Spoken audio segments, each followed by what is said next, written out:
So, hey, before you even start, there's some space down here if you guys, I mean, I know maybe it's a non-committal thing you're doing, but there are places to sit up here. Yeah. Why don't you weave around and find one? One of the people standing in back is my wife. What do you think that means? She's not sure. She'll see how it goes. Hello, welcome. It's always a pleasure to be here in this bookstore, which was kind of my first serious bookstore where I spent my own money on books. And I'm happy to be here, and I'm happy to welcome you in the spirit of spending a lot of money on Mr. Lethem's books this evening. I wrote an introduction that I feel now is styled like the introduction where you're not here. So I'm going to pretend you're not here for a moment, and then you can all applaud as if he's coming in.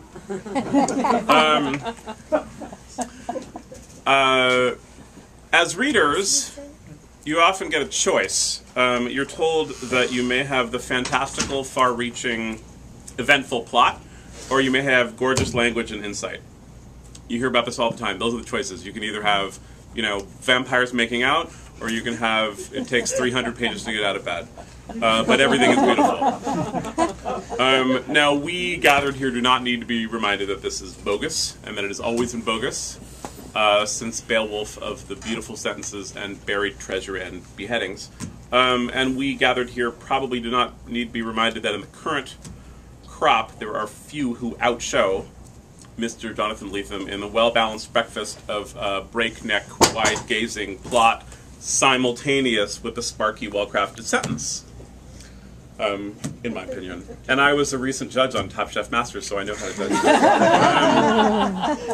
I only want to add, before we get to talking, that this newest novel, Dissident Gardens, which I had the pleasure of picking up in its handsome galley in May, and so read this summer with breathless delight, and then got to look through again this week, which is always a pleasure when you get to look through a book again under the guise of working. I got to think to myself, it's important that I do this because on Friday I need to talk. This has the kind of remarkable buzzy side effects of ignoring that choice between plot and language, and it's his long-standing method of enchantment. If you've read his early work, Girl in Landscape, or Gun with Occasional Music, or As She Climbed Across the Table, there's a lot of loopy premise, or science fiction, or speculative, or whatever we need to call it this week. But the language always makes it breathe and move. There are not a lot of books that take place on other planets that you forget take place on other planets while you're reading it. And then when Motherless Brooklyn hit, which I think is, for me, is kind of the first book where he started to get the audience he had always deserved, we were so used to this, we fans of Lethem, that by the time you hit a detective with Tourette's, it seemed kind of normal. And I think that was part of the power of his early work, is that the bizarre seemed normal. And now, since then, after Motherless Brooklyn, Fortress of Solitude, You Don't Love Me Yet, Chronic City, we get kind of vice goddamn versa, that the normal becomes extremely bizarre, thanks to his language. Chronic City is set in New York, and you would swear that that's the book set on another planet. And Dissident Gardens tracks family and political alliances through decades of fiery upheavals. And it's the sort of journey that, when you're described in a book, would feel kind of zeitgeisty and straightforward, but instead feels outlandish. When you read this book, there's tussles and tumbles and meals and epiphanies over the radical fringes of the American tapestry. Communism, McCarthyism, communes, infighting, loyal followings, disloyal marriages, Occupy movement, my second favorite album, Sonanista. And Lethem builds us a crazy world so startling that it takes us a minute to recognize it as our own. So please welcome, coming in from backstage, Mr. Jonathan Lethem.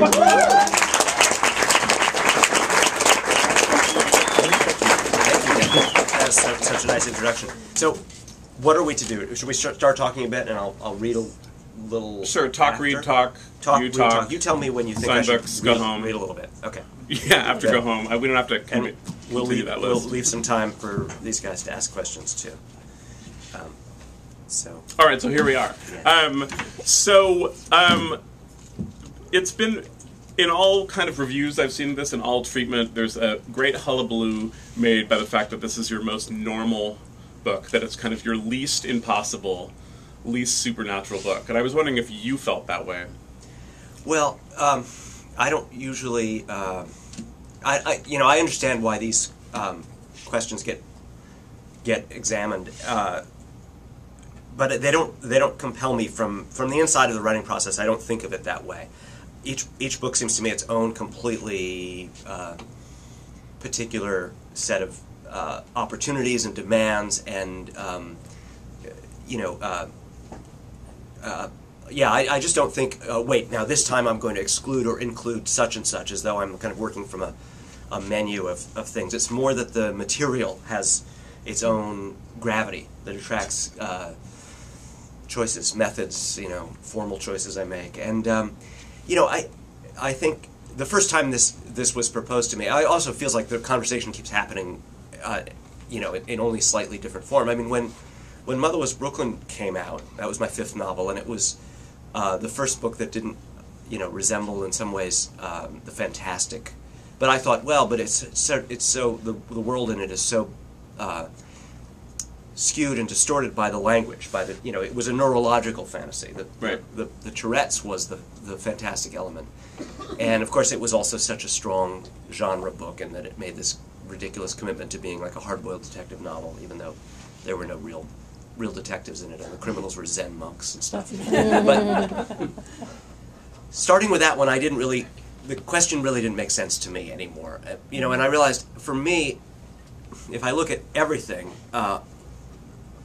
what I like to write about are characters whose emotions are very real to me, who are like persuasive, urgent, vulnerable, but they're dealing with simultaneously the prosaic world, the one we all refer to, the stuff we can knock on with our knuckles and confirm, and that everyone kind of agrees about, and something from the uncanny or the dream life, something distorting that's unconfirmable or ineluctable or incommensurate with daily life, but is there anyway. For them, it's real as the knuckle confirming stuff. And so I see the books as all very much the same, in that sense that ideology and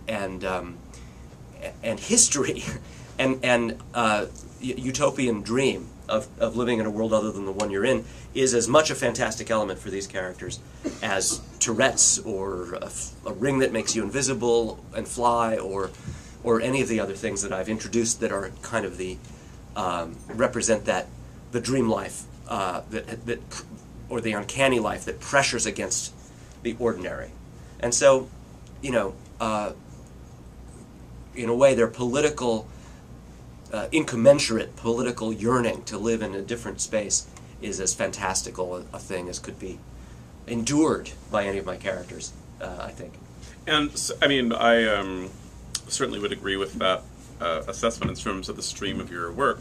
And reading Dissident Gardens, for me it felt, even though it's set in New York, it feels like a very Bay Area book to me, because the dreams of radical leftism feel as far-fetched and outlandish as some of your other books that take place on other planets or have kind of similar fantastic things happen to them. And I think you can't live in the Bay Area for very long before, if you're not one of them, you at least know someone who holds on to those outlandish fantasies. Yeah. Is that a through line that you see? Well, it's a through line in my life, right? I moved I dropped out of college in 1983, and a lot of what was happening. Are you thinking about going back, or? Yeah, I might finish. A lot of what was happening for me, I could never have articulated any of this at the time, but I think I was a kind of defector from reality, in the sense that Reaganism had come and taken away the world I'd grown up in. My parents were such total exemplary products of the 60s and early 70s, and I came of age inside their space and believed that we were part of this sort of righteous, radical transformation that was coming. And by the time I was growing disenchanted with the, idealism of my family life, and seeing it exposed in some ways, I was also, in history, I had a lot of company. But when I got to college, I had this shock confrontation with matters of privilege and class in a way that I just hadn't grasped before. Because my parents' bohemianism was so total, I really didn't know that money existed, actually.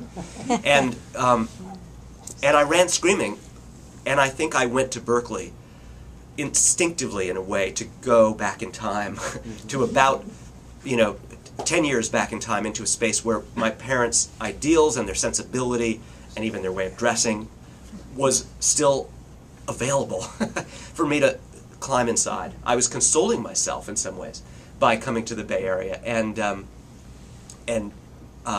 course, I was also enacting a very traditional, go west into possibility, into utopianism, that's been played out in many eras in American life, and is still possible for this place to seem like a destination for reinvention or transformative.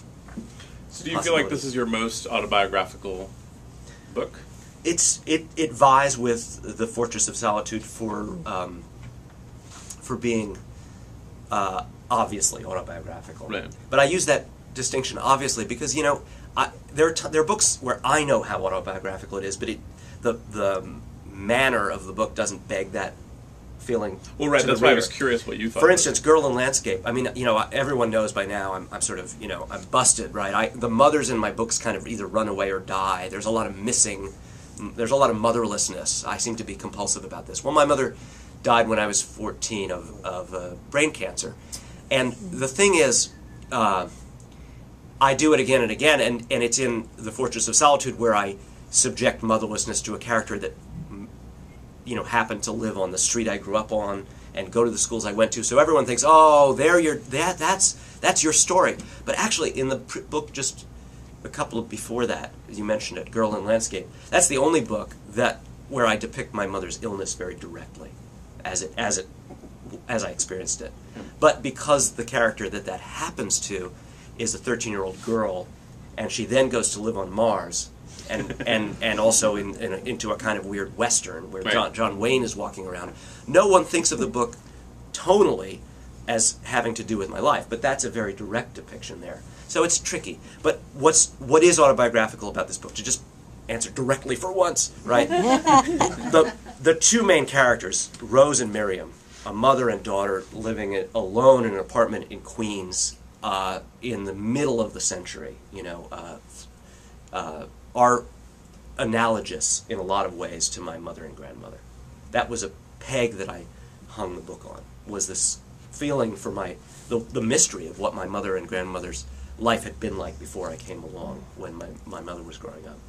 And were these stories that you were told a lot as a I had some, you go into this thinking, this is all this great fund of material, and I had a tremendous fund of material in the sense of intuitions or projections about my grandmother's real life, her political life, her sexual life, her existence before I knew her.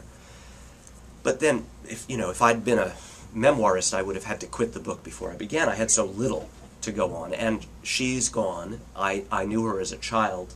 I never had the wits to interrogate her about all the dark areas, all the unsaid things. And my mother is gone, and so I didn't have an avenue for collecting material. Instead, I did what a novelist does. I took what I felt and wondered about, and I made up the actual contents. But I endowed them with the force of my own yearning and my instincts for those two lives. And were there books that helped you lead your way to Dissident Gardens? Yeah. Because in my mind, this novel of yours is the... I have read all of your books. I realized only when preparing for this. That it's the book where, for me, who you're riffing on is the least visible. with every other book I have said, I know where he's going here. I know who he's stolen from. Interesting. And here, we call it inspiration on NPR, but we know what it is. But I wondered if there were books that you were heisting. Well, in a number of different directions. I mean, I was thinking about something like E.L. Doctorow's The Book of Daniel, just because he really, really persuaded me of the emotional dynamics of American communists trying to live their lives, and it was really relevant to my project. But also, there were a lot of memoirs that fed this book, like Vivian Gornick's Fierce Attachments, and then sometimes less directly, but just supplying a lot of the, the sense that I could write about the 50s in New York City with authority, reading Philip Lopate's, memoir essays, and reading Anatole Broyard's Kafka Was the Rage, or early Leonard Michaels, a book of Leonard Michaels like Sylvia, to feel my way back into that universe. And then in another sense, to find the voice for this book, I was not reading for the first time by any measure. I've been responding to these writers for a long, long time, but in some way I made a more direct connection to the Saul Bellow, Bernard Malamud, kind of the mid-century Jewish American voice, which, it's been part of my interest as a reader for a long time, but I haven't had an avenue for expressing what I could do with connecting to it before. And I think, that in some way, once I was thinking about my grandmother's life and also just remembering, the material I did have, my aunts and uncles, and what it was like hearing them speak when I was a kid, I realized that I had, I had voices in my head that I hadn't tapped. And were you nervous? Were you apprehensive about approaching that kind of material? Well, I was excited.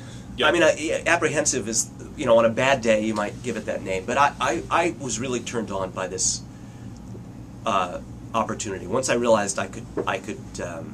The biggest reservation for me was that I knew I could write about the political matter. I knew I was more than comfortable. I was delighted to be finding a new angle of attack to write about. Are people straining to hear? Is it okay? I knew I was excited to write about New York City again, but differently. That was great. The thing that was a hesitation was I realized I was essentially proposing to write a historical novel, and I'd never done that before. And I didn't identify with it. I'm not a great reader of historical novels. I usually, if I want to read about a pastime, I want to read novels written by people living then. I'm very excited to read about 18th century France, but I want it written by, the people in 18th century France, or to read about the American 1930s, but from novels written then. So this, I generally have a hard time being persuaded by the historical novel. So I had to do a lot of things to define a way to give myself a license to do a version of one. Right. One thing, and this may be too a geeky writer question for non-geeky writers in the audience, but a word that kept coming up when I was looking at how this novel has gone out into the world was ambitious, which is always a word that I feel. It's kind of like praising a play as interesting. Oh, that was very interesting. Yeah. What Gandhi was ambitious, so was Mussolini, and I just wondered what you think of that kind of delineation. I mean, oftentimes it seems in reviews what it means is more than 200 pages. Longer. The reviewer is just complaining about having to read a long book quickly in a very polite way. Yeah, I don't think it. I mean, I guess this book begs that designation because it's not just many pages. I mean, in fact, it's no longer than Chronic City. Yeah, it's not and a long book. It's decidedly shorter than Fortress of Solitude, but the canvas, the interior size is bigger because it does all these different eras, and it actually goes.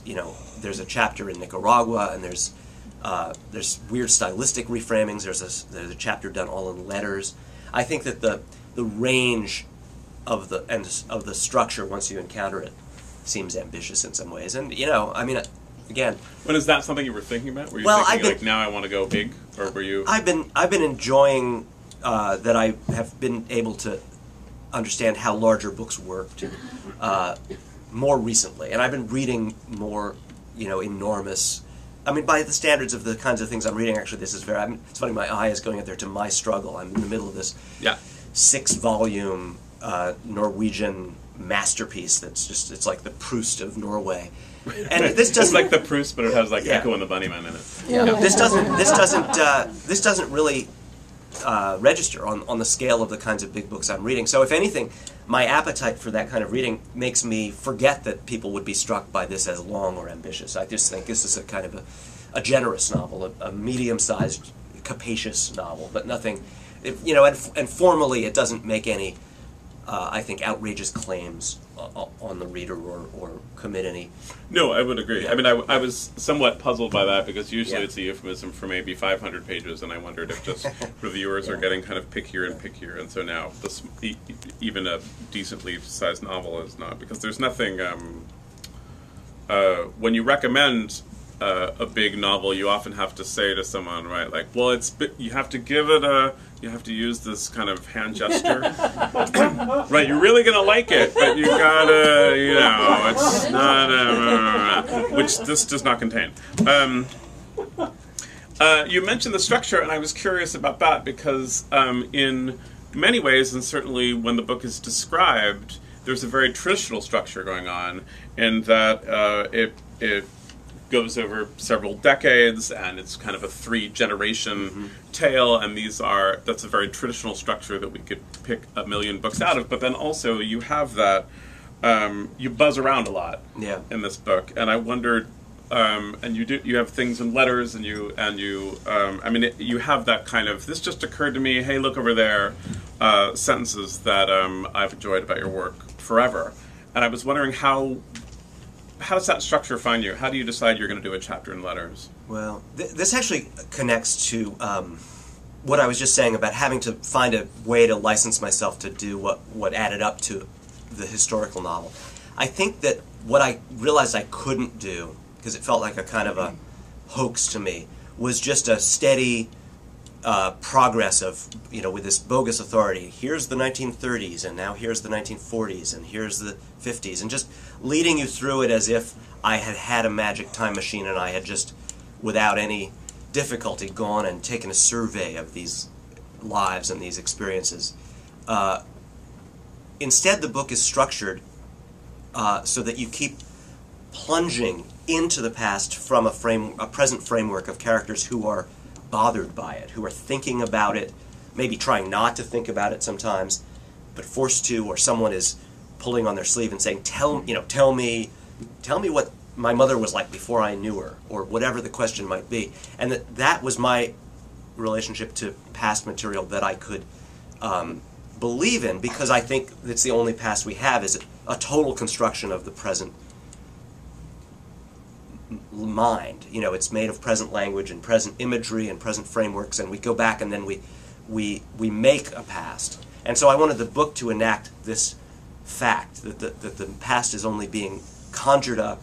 We can't return to it, and it's only persuasive to us on terms, inescapably, terms of the present.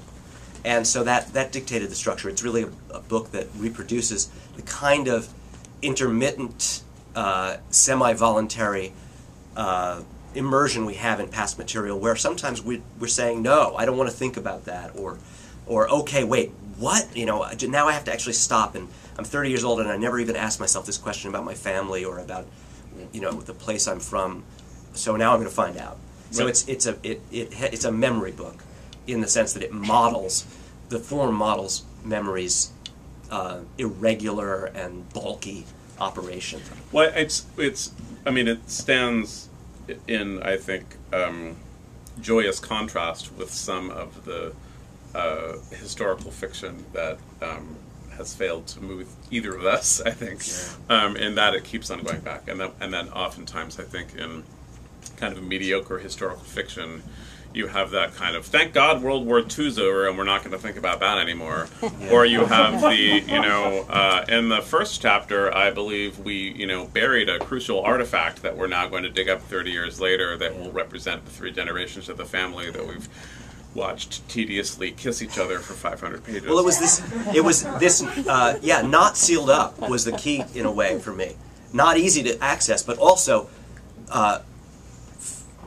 forcing itself upon the present. I think the book had to, and the book doesn't really end until 2012. The last scenes are very contemporary, and I think that I just refuse to let it be that these matters could be sealed up in some kind of containment area. And kind of speaking of channel surfing, the kind of closest to the fantastical in Dissident Gardens is a scene in which Rose finds herself kind of in conversation with Archie Bunker. Yeah. And there's also kind of a quiz show thread that gets in there a little bit. Yeah. And I wondered kind of how that fell upon you, because it feels right now we're in an era where television is highly discussed and part of the culture, but also you're portraying a time when it was in kind of a different way. Right. Well, yeah, so here I have to be specific in a way that might be puzzling unless I kind of set it up. But Rose, the elder of the 2 women, the one who corresponds to my grandmother, she's the generation who would be a young, passionate communist in the 30s, and then be highly challenged by the many disasters history was to impose upon that self-definition for the next few decades. But she's also, where that places her is in a relationship to television where it's something that can blindside her. It comes into the world, and its power and charisma and the way it redefines experience is nothing that she could have ever been prepared to understand.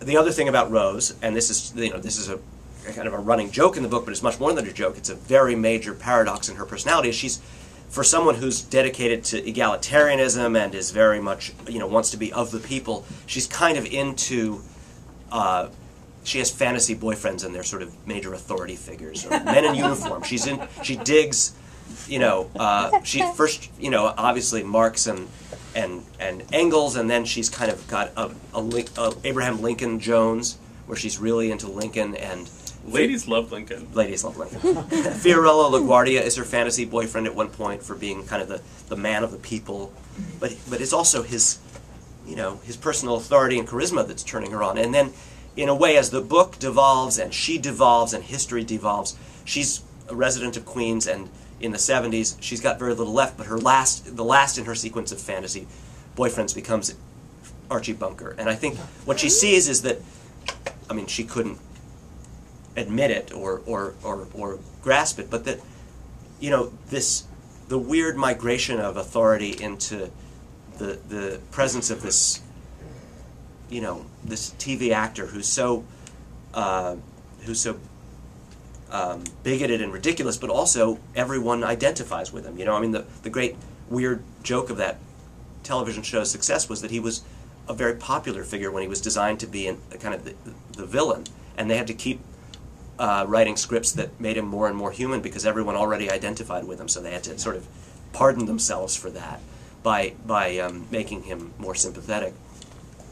So she falls in love with him, and our mutual friend Michael Chabon read the book in manuscript, and he said, it's all in the family fanfic that you've written here. And in a way that's what she does, but that's what we do with television shows. We live with these families, these alternate, whether it's Breaking Bad, and we flatter ourselves that it's so dark, and so, we fall into these relationships over time, right? And that's certainly what my family did, watching, Meathead and Gloria and Archie Bunker argue and make a cartoon of all the things that we cared so passionately about, and we were helplessly beguiled, by it. And so Rose goes through that. Yeah. So that was my question, kind of, Yeah. because watching a lot of All in the Family doesn't, in my mind, conform to your boho upbringing. My mom was really into TV, actually. It was you know, like a lot of things, life is weird and contains a lot of stuff. We watched tons of. She led me by the nose to some great stuff, The Twilight Zone and Ernie Kovacs, things that changed my life tremendously. But I also sat with her and watched like untold hours of dumbass sitcoms and you know and Good Times and we watched the Gong Show all the time. So it's one of the main ways I spent time with my mom. Should I read a little bit? Yeah, before definitely. our chance ekes away. I won't read for very long because I'm excited to have Daniel here and be able to do this, but I don't want to fail the billing where I was said that I would read. So I'm reading something. You don't want the rumor that you can't read. Yeah, that I can't read. It's funny because we're talking of television, and what I'll read is a little bit of a TV thing, in a way. This is a bit of the book I haven't ever tried to read before, so I'm making a little leap into the unknown here, but I'm curious about whether it'll be fun. So, the daughter Miriam is on a game show. Daniel alluded to this for a second, and it's actually a game show that really exists called the Who, What, or Where game. And she's got on it because she's thought of by her friends as a kind of a maestro of trivia. She can like name a lot of stuff, and people think she could go make a quick buck on the game show. But she's losing, and it's the middle of the half hour, and she's begun to drift. She smoked pot before she went there, and she's realizing that she's not going to do well on the show, and she starts thinking about questions that they could be asking her, categories for questions that they're not asking her that have to do with things she really would have the answers for. And so this is one of those fugues where she's standing there on the set, the game show is passing her by, and she's thinking about something in her life that could have been a subject on the show but isn't. I don't know, I'll stop and explain more if I need to explain more, but she thinks about this civil rights stuff. Goodman, Schwerner, and Cheney. This category exists solely in Miriam's mind. In the gulf that seems to yawn between transitions, Miriam rewrites the show to her preferences, imagining compensations for her shit odds at a comeback at this point, stoking her amusement and outrage. All of these, amusement, outrage, compensation, are for the moment indistinguishably melded into a tactic for enduring to the next question, should she ever be faced with one. And then here, this is like italics, this is the question she's imagining. In 1967, federal judge William Harold Cox of the Southern District of Mississippi sentenced a group of Klansmen convicted under the Force Act in the murders of civil rights workers Goodman, Schwerner, and Cheney in Mississippi 3 years earlier. With what memorable phrase did the judge subsequently explain his actions? The answer? He said, "They killed one nigger, one Jew, and a white man. I gave them all what I thought they deserved." And then she starts slipping into this recollection about her life. It is not that Miriam had actually gone down to Mississippi during that Freedom Summer. Neither is it that she had been indifferent to going. She'd been specifically prevented from doing so. Miriam's failure now on the Who, What, or Where game recalls to her her interview with a Congress of Racial Equality recruiter at the start of that Freedom Summer. The encounter at Corps' offices was a follow-up, actually an appeal she'd requested after being stupefyingly denied in her application to join the Mississippi Summer Project. To enlist in one capacity or another was 1964's sensation after Martin Luther King's March on the Mall, where they'd all been the summer before. Tommy, a little burned up to see Bobby Dylan get the gig, but that was how it went with Dylan back then. He'd rocketed from the human pavement of their world. I should explain here that Miriam married a minor folk singer who's very jealous of Bob Dylan. Dylan had rocketed from the human pavement of their world. You had to get accustomed to spotting his gawky figure, constellation of elbows and harmonica holder in the distant sky. Miriam's examiner in her self-instigated appeal was a slim, proud, scholarly Negro, close to her age, named John Rasco. At the Corps headquarters, he'd led her to a windowless, closet-sized office to sit in scuffed white plastic chairs, no desk between them, while he paged through her application file as if he'd never read it, though it held nothing new besides a letter of support from Rose. That's Miriam's mother. Miriam, at 24, technically needed no parental waiver, as would have a college student like Goodman or so many other younger volunteers.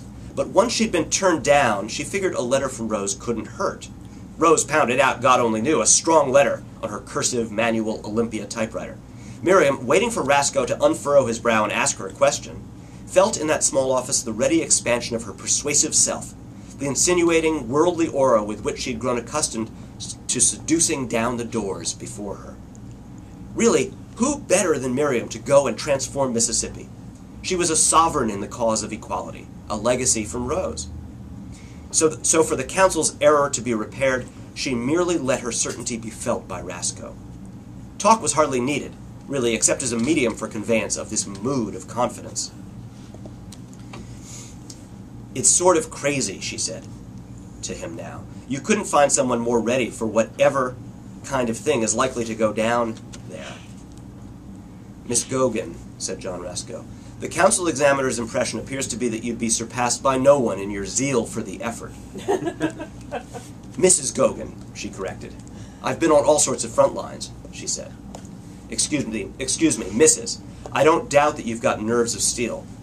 The conditions for our workers, this is a situation where what's sought is a certain temperance, a capacity to abide with the local population, and in many cases precisely a willingness not to assume a position on any kind of front line. Instead, one must allow oneself to be led by the black field directors, even to put oneself primarily in a listening attitude with those you meet in the field.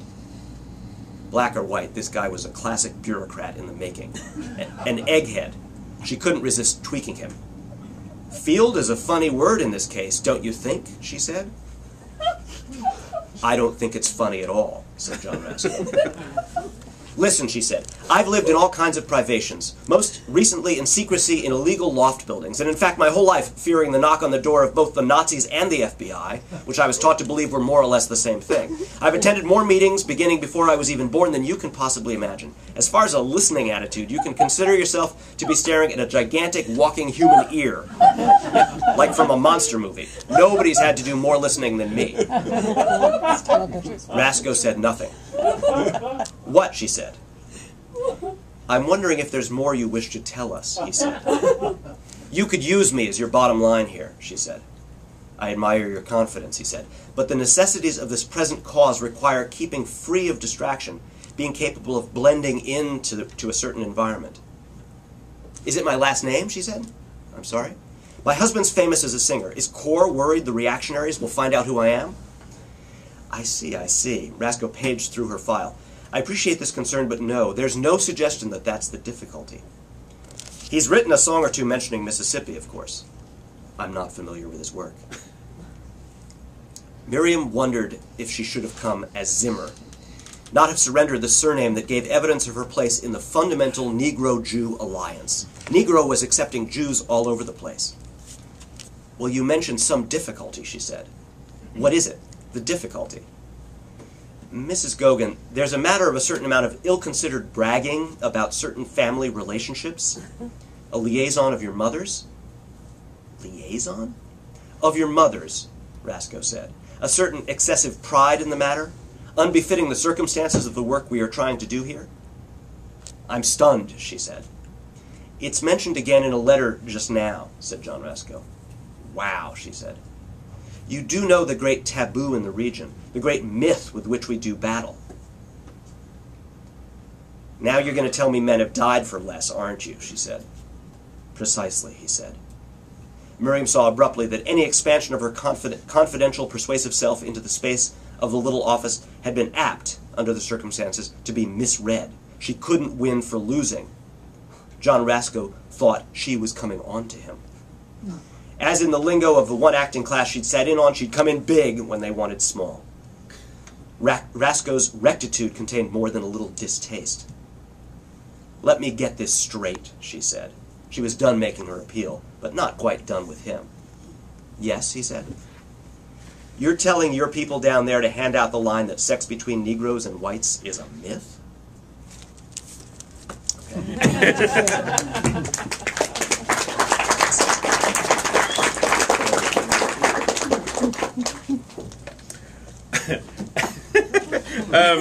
Speaking of a giant ear, I wanted to ask you a little bit about music because we both like it.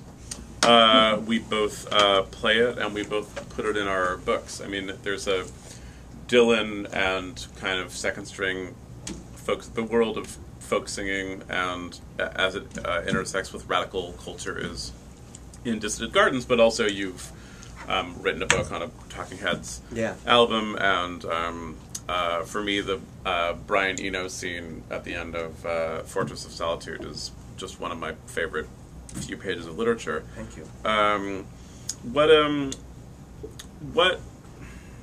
How do you tackle music and books? It always seems to me like this doomed romance where so many writers I know, because all we do is sit around listening to music all day long, working, and that then we kind of want to touch that thing, and the magic thing about music is that it is beyond words. Yeah.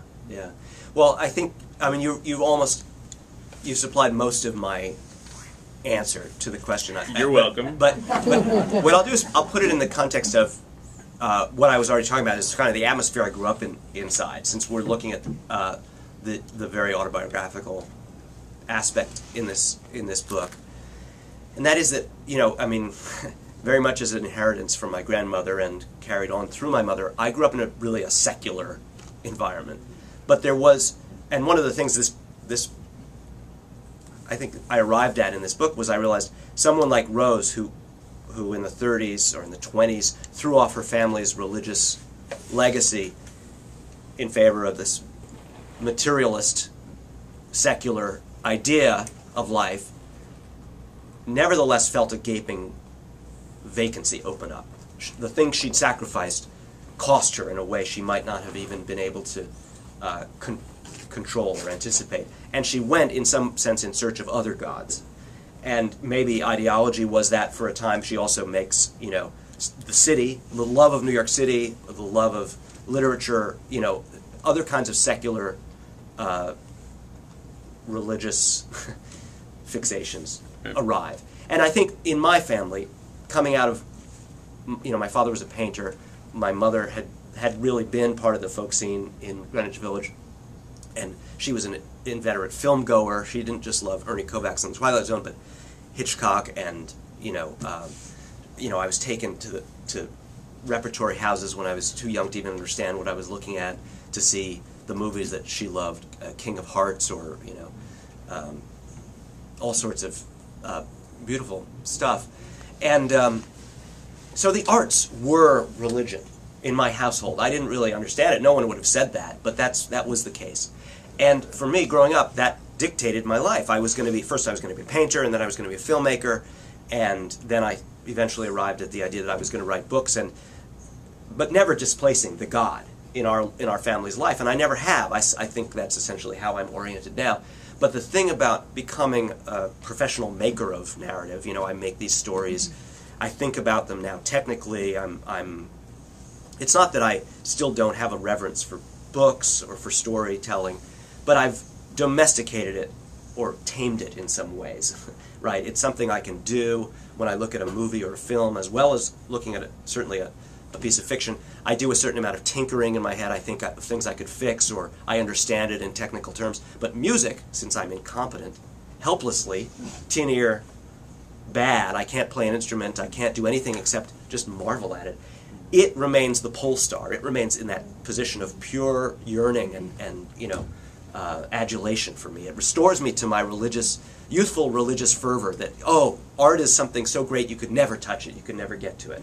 So music is there. And do you use it when you're working? I listen to music all the time when I'm working. Yeah, and do you tailor that to what you're... Sometimes tailored, sometimes just I have stuff on because I want to hear music. And then sometimes relationships emerge between something that was seemingly random, or that that my iTunes, 40,000 iTunes on shuffle pushed something up to my attention that does suddenly become relevant or influential on what I'm writing at that moment. But every book ends up with almost sort of a playlist of its own. Some songs that have become emblematic. And do you think about structure from the music that you listen to? Because that was just one of my questions, because you're such a devout listener of music, and your novels are so jazzy, and just even with the short part that you read, I mean, that's a riff, and it goes, it returns to a theme, it digresses, all that. Do you think about that musically, or is that? I'm not sure structure's the word for the way the music gets in. I think the music gets in terms of for helping me locate emotional keynotes, the most esoteric feelings of yearning or nostalgia or connection or loss that I want to make sure I get into the book that are the hardest to capture in language, but that the music reminds me, to dwell upon. And then the other peculiar thing that happens is a piece of language from a really marvelous songwriter will become irresistible. Like I think in what I just read to you, there's a tiny little cop from Leonard Cohen. I could even find it just now. I hadn't even remembered that I'd done this, but when she says seducing down the door, she'd grown accustomed to seducing down the doors before her. I think that's either John Leonard Cale. Cohen. John Cale. John Cale, thank you. That's a John Cale lyric, right? Seducing down the door. Thanks, Neil. Almost the opposite of Leonard Cohen, kind of. No, but they're hinged because John Cale does the most gorgeous version of Hallelujah. Hallelujah, yeah. We should maybe give an opportunity for questions. Yeah, I was going to say we're reaching a level Good. of music geekiness that will only be appreciated by, I guess, maybe 3 people. So let's open it up to the larger crowd. And there's one. Question? Yes. I'll stand. Thank you. People can hear me in the back. Are you aware of Arthur Schlesinger Jr.'s book, The Cycles of American History? I've never read that book. The pendulum swings every 40 years between public purpose and private interest. So 33 to 73, 73 to 13 is the way the theory would be applied. So that gives you maybe a framework. Are you saying we're on the verge of revolution? I'm ready. And you can't see it? Can you see it? Oh, I'm not a seer. I mean, this book. One of the things that has come up is that this book doesn't really contain a shred of, what would I call it? History. Well, that's. I think there are some shreds of history in it, but of historical analysis or political position offering. I mean, if you tried to march under the banner of this book, I don't know where you would go. And in fact, the irony is I was very political in a book recently called Chronic City. That book is loaded with political rage against this condition I felt the world to be in when I conceived it in 2004, when we first re-elected Bush, and the story of 9/11 had been kind of transformed into this battle cry. This war machine had been constructed out of all this despair and inexpressible loss. That's a very political book with a kind of, to me, an unmistakable viewpoint. This is a book of lives. It's a book about political people. Yeah. So, but I'm very interested to hear about the cycles of history. So maybe I'll go look into that. Thank you. I'm intrigued by what you said about having certain playlists that go with different things, right? I'm wondering how closely they translate. If, for example, during Portraits of Solitude, you were listening to Bootsy Collins and Grandmaster Flash, and during this more recent one, I'm listening to like big band music. Yeah. A little more. Well, yeah. Sometimes it's useful for me to do some very literal immersions, and I mean the music that I was hearing in my head that I did want to become a little more expert on, or just play a lot more. I don't know that I became an expert on it. Was like pre-Dylan Greenwich Village folk, like when Dave Van Ronk was the king of MacDougal Street. I really wanted to feel what that felt like in the music, and I listened to quite a bit of it working on this book. But other things are more esoteric in their relationships, not literal. And so, I mean, going back to Fortress of Solitude, I listened to lots and lots of soul singers. I became, you know, Donny Hathaway and Bill Withers became, you know, I'd already loved them, but they became my companions while I was writing that book. But then again, other things that simply, for some reason, conjured up the emotional state that I believed the book needed to occupy. You know, but had no historical connection. Yeah, so some of both. Yeah. More questions? Hi. Yes. You began by talking about going back to Berkeley to sort of revisit the 1970s. And I'm wondering if this book somehow revisited the 1960s and 1970s as well, or whether there was any particular era you were trying to find your way in. Well, I mean, in a literal sense, the book has scenes in the 30s, in the 40s, 50s, 60s, 70s, 80s, and then suddenly the present. It gets a little fast in its movement from the 80s to the present, but otherwise, it's technically doing them all. The book, psychically, I think for me, is centered at the end of the 50s and the beginning of the 60s. The pivot in this book is the space between the Khrushchev revelations, which demolished the last vestiges of, you know, for most American communists of any faithful, positive image of Soviet communism, and forced them into very Baroque postures if they were going to salvage anything from their belief. So 1956, when Rosa's world is in some way kind of demolished, the final part of it is demolished for her, and you know, 5-6 years later, when Miriam runs away to Greenwich Village, and the new left is sort of burgeoning, and the ghost of it is visible in the folk, you know, the topical singers and the kind of excitement that the civil rights, the thing I was just reading you, that you know, participation in something like the Mississippi, you know, summer meant to people. So that, you know, as many places and times as this book goes, I think the movement from Queens and Rosa's disappointment in 1956 to Miriam, you know, in 1959, 60, 61 in Greenwich Village is the heart of this whole story. Yeah. Thank you. Hi. Hi. How popular your mom was to you? Or is it just like, oh, I'm just gonna make a book about my experiences with my mom? It's not because she's popular, but she's nice to you when you were younger, when you're a child? Well, she couldn't be more popular to me. I mean, I love her, and I think about her all the time. This isn't really a book about my experiences with my mother. It's a book that the entrance into this story for me was thinking about mysteries connected to who she'd been before our life together. You know, because I'm not really in the book, and ultimately she and my grandmother are not really in the book. These characters are vehicles for my, as I said at the beginning, my kind of wondering and my projection. But privately, of course, my mother couldn't be more important to me. Yeah. So fiction book cannot be